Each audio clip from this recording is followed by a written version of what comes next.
Video ini dibuat untuk memenuhi tugas mata kuliah Laboratorium IPA SD yang diampu oleh Ibu Aldina Eka Andriani, SPD MPD. Assalamualaikum warahmatullahi wabarakatuh. Perkenalkan, saya Afitridya Utami dengan NIM 14014221199, nomor presensi 45 dari Rombel D. Selamat menyaksikan.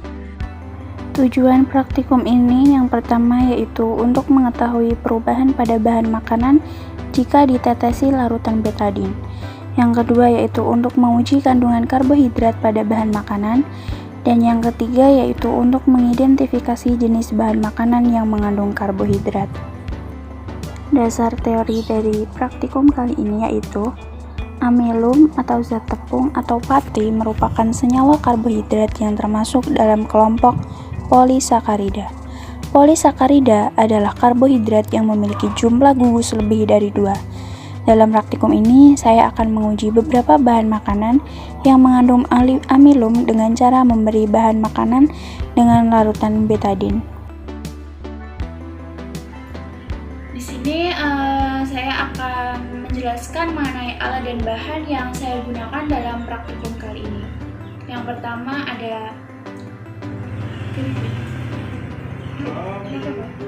pertama ada kuning telur, putih telur, nasi putih, dan betadin. Langkah-langkah yang dapat dilakukan yaitu yang pertama, siapkan alat dan bahan yang dibutuhkan. Lalu teteskan larutan betadin pada bahan makanan. Tunggu hingga muncul reaksi. Amati perubahan warna yang terjadi. Lalu bandingkan saat sebelum dan sesudah ditetesi. Dan yang terakhir yaitu catat hasil pengamatan.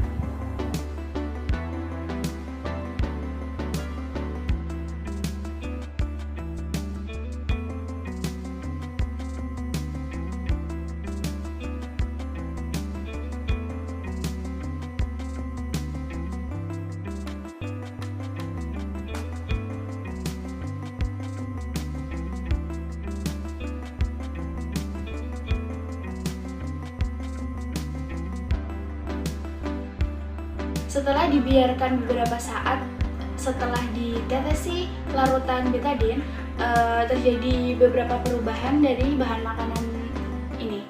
Untuk yang pertama yaitu pada kuning telur,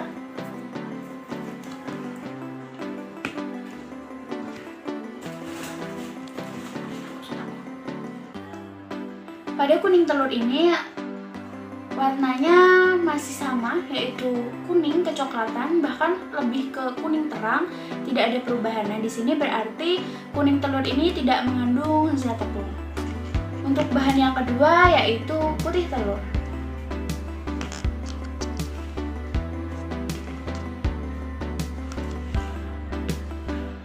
Pada putih telur ini juga tidak mengalami perubahan warna. Untuk warnanya masih sama, yaitu warna betadin. Dengan begini putih telur ini tidak mengandung zat tepung. Dan untuk bahan makanan yang ketiga yaitu nasi putih. Pada nasi putih ini dapat dilihat bahwa warnanya berubah menjadi ungu atau biru kehitaman, bahkan mendekati hitam. Nah, dengan begini dapat disimpulkan bahwa nasi ini mengandung zat tepung dan karbohidrat. Dari praktikum ini diperoleh tabel sebagai berikut. Untuk bahan yang diuji yaitu nasi putih, putih telur, dan kuning telur. Untuk nasi putih mengalami perubahan warna menjadi ungu atau biru kehitaman sehingga diperoleh hasil positif. Putih telur mengalami perubahan warna menjadi kuning kecoklatan sehingga memperoleh hasil negatif, dan kuning telur memperoleh perubahan warna coklat muda sehingga hasilnya negatif. Dari percobaan uji zat tepung diperoleh bahwa yang mengandung zat tepung adalah nasi putih. Bahan makanan yang mengandung zat tepung atau amilum akan mengalami perubahan warna setelah ditetesi larutan betadin. Jika suatu bahan makanan tidak mengalami perubahan apapun, maka bahan makanan tersebut tidak mengandung zat amilum. Dari percobaan tersebut diperoleh jika nasi mengalami perubahan menjadi berwarna ungu kehitam-hitaman. Untuk putih telur tidak terjadi perubahan apapun dan warnanya tetap warna betadin itu sendiri, yaitu warna kuning kecoklatan. Dan untuk kuning telur juga sama halnya dengan putih telur yang tidak bereaksi apa-apa ketika diberi larutan betadin. Setelah melakukan praktikum ini dapat diambil kesimpulan jika larutan betadin merupakan larutan pengganti lugol yang digunakan untuk menguji kandungan karbohidrat dalam bahan makanan. Jika bahan makanan yang ditetesi dengan betadin menghasilkan warna biru tua atau hitam atau biru kehitaman, maka dapat disimpulkan bahwa makanan tersebut mengandung karbohidrat. Dan jika bahan makanan yang ditetesi betadin tidak mengalami perubahan, maka bahan makanan tersebut tidak mengandung karbohidrat. Berikut ini adalah lampiran-lampiran dokumentasi dari percobaan yang saya lakukan. Sekian yang dapat saya sampaikan, kurang lebihnya terima kasih. Wassalamualaikum warahmatullahi wabarakatuh.